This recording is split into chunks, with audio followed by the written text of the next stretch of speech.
मुसलमानों के लिए भारत में जमीन तंग होती जा रही है।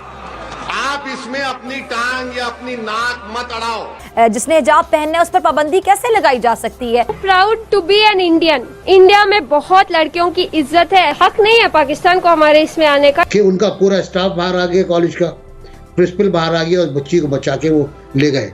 हमारे ऐसा नहीं हुआ। सियालकोट पे अगर हम बात करें तो ऐसा नहीं हुआ था। जो कर्नाटका में हो रहा है वो किसी से पोशीदा नहीं है। वहाँ मुसलमान बच्चों की महरूम किया जा रहा है। पहले रोना रो रहे थे मकबूजा कश्मीर में कि वहाँ जुल्म हो रहा है, इंसानी हकूक को पामाल किया जा रहा है। अब यहाँ देखें, इस सरकार का जो अमली सबूत है वो आपके सामने आ गया।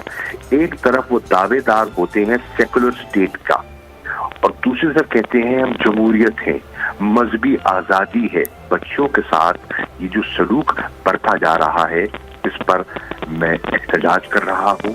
भारत में जो तालिबात के हिजाब को इशू बनाकर अब उनको तालीम से रोका जा रहा है, मुसलमानों के लिए भारत में जमीन तंग होती जा रही है। भारत में मुसलमानों की जो नस्लकुशी के मंसूबे हैं उस पर अब मगरबी मीडिया भी बोल रहा है, मगर अब तो आप देखिए कि हद ही हो गई कि जो मुसलमान तालिबात हैं उनको खुलेआम हिरासा किया जा रहा है। मतलब ये कैसे को मना कर सकता है कि आप हिजाब पहनकर नहीं आ सकते? जिसने हिजाब पहनना है उस पर पाबंदी कैसे लगाई जा सकती है? अब दुनिया भी देख रही है इन वीडियोस को, लेकिन मोदी सरकार को कोई परवाह नहीं है, कोई फिक्र नहीं है। आप क्या कहेंगे? हिजाब में ये नन्ही सी लड़की अल्लाहू अकबर के नारे लगाती, इस निहत्ती लड़की ने दुनिया को क्या पैगाम दिया है? और अब इस बच्ची ने बहुत गुस्से में आके आखिरी हथियार के तौर पर अल्लाह अकबर नारा लगाया।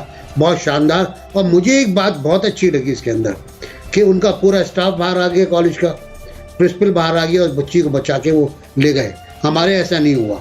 सियालकोट पे अगर हम बात करें तो ऐसा नहीं हुआ था। पाकिस्तान को कैसे जवाब देंगे? I am proud to be an Indian.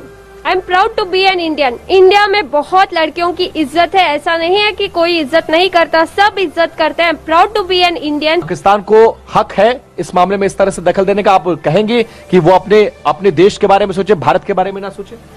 नहीं, हक नहीं है पाकिस्तान को हमारे इसमें आने का। ये इंडियन कंट्रोवर्सी है। का पाकिस्तान भाड़ में जाए, भाड़ में जाए ना। हमको पाकिस्तान से क्या करना है?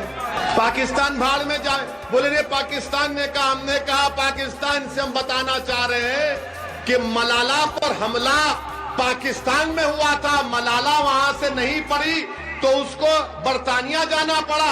ये हमारी बच्चियां यहाँ पर रहेंगी, इज्जत से रहेंगी और पढ़ेंगी और नेक और काबिल बनेंगी। गैर मुस्लिम वहां का वजीर आजम प्रधानमंत्री नहीं बन सकता।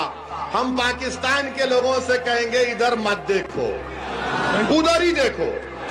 तुमको तुम्हारे पास बलूचियों का प्रॉब्लम, तुम्हारे पास क्या क्या झगड़े हैं, तुम उसको देखो। ये देश मेरा, तुम्हारा नहीं है, हमारे घर का मामला।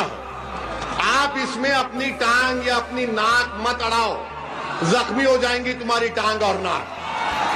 तुमको इस्लाम के माने समझ में नहीं आए, हमको समझ में आ गए। लेकिन रिलीजियस टॉलरेंस पूरी दुनिया में कम हो रही है, पाकिस्तान में, बाकी दुनिया में भी कम हो रही है। और इस पर मैं समझता हूँ कि हर मुल्क को अपने माशरे में ये काम करना चाहिए कि हमें एक दूसरे के मज़ाहिब का बाहमी एहतराम करना होगा। जब तक हम मज़ाहिब का, कल्चर का बाहमी एहतराम नहीं करेंगे हम इकट्ठे रह नहीं सकेंगे।